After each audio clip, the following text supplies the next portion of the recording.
Hello everyone, ito nga pala guys ang kaganapan ng sunog ng Siksikan Elementary School ng Puerto guys. Guys, ito nga guys, nagpipictorial kami dito, kasalukuyan nagtatraktuhan kami. Itong video na ito na yung pagdating ng mga bombero guys. Ayan guys, nakikita nyo yung itim na usok na yan. Ayan po yung stage nila. Nasa likod lang po yan at napakahirap po ng sistema.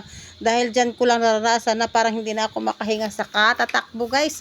Dahil nga naman, nagpipictorial kami, ay dyan lang yan sa likod. Biglang may sumabog guys. Kaya kami ay nagtakbuhan na dito palabas malapit dito sa may gate nila.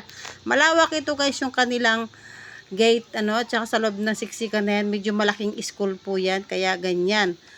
Pansinin nyo guys, hindi na ako nakalapit doon dahil hapo na ako sa katatakbo dahil ang dami naming gamit na pinanghihila. Yung gamit namin sa pagpipictorial, ayan, medyo nagkandalinis na yung stage na yan. Ayan guys, so yung stage, ayan yung apoy. Malakas pa rin po yung apoy kasi huli na rin ang dumating yung bombero at sunog na po yung 2 room.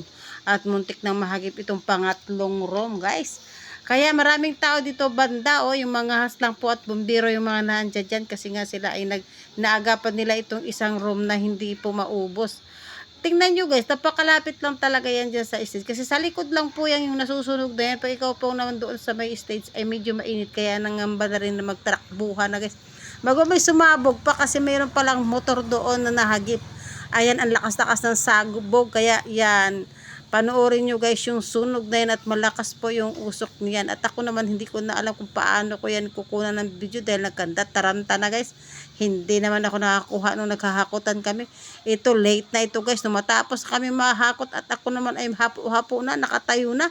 At taga-antabay na. Nandito kasi ako sa may gamit namin kasi hindi ako makalapit doon dahil hindi namin pwedeng iwanan yung gamit kasi kung anong mawala dahil nga yung mga tao ay nagtatakbuhan na.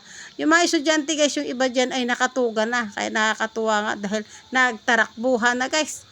Bago naman po dumating yung bombero ay ubos na din yung 2 room. Ayan ang kasalukuyang sunog dito po sa Siksikan. Pansinin nyo guys yung itsura ko dyan. Yan. Stress na ako dyan dahil hindi na ako halos makahinga sa katatakbo niyan. At kumuha muna ako ng itsura ko dyan para naman makita ninyo yung kaganapan at stress na ako. Nakasimangot ako dahil halos hindi na ako makahinga sa katatakbo. May dala ka pang mga gamit dahil yung mga gamit ay sinusurvive nga namin na makuha. Baka madama yung stage. Ay nandoon yung aming mga gamit na ginagamit sa pictorial. Ayan guys, panoorin ninyo, napakahabang video ito hanggang pong sa dulo guys para malaman ninyo na ang ito yung naganap dito po yan sa Siksikan Elementary School. Ayan pa si Ma'am Cyril, yung teacher din po ng Siksikan. So tawag din siya sa mga kung sino-sino guys na para makaalam. Ang dami nang tumawag yan. Yung video na yan yung kasalukuyan na malayo kami. Ayan, naglayo kami doon. Diyan na kami banda sa may gate kasi malawak nga itong area na ito ng Siksikan. Ito yata ang malaking school dito din ng elementary.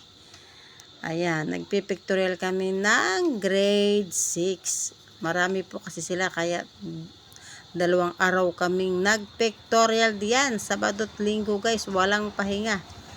Kaya kailangan naming matapos yung kanilang pagpipictorial dito po yan sa Siksikan Elementary School. Ayan po yung update kong kaganapan na akin pong ipapakita sa inyo yung aking video na medyo nagdadaldal ako dyan. Ging voice over ko na lang kasi napakaingay po dahil nga po ay siyempre po may bombero at may kaganapang sunog na naganap at 2 room ang nasira o ay nasunog pala. Ang hirap pag voice over pag mahaba na guys. Ayan. Sana ibigyan nyo yung aking pagpakitang video dito po susunog sa Siksikan. Thank you for watching po sa panonood. And bye-bye.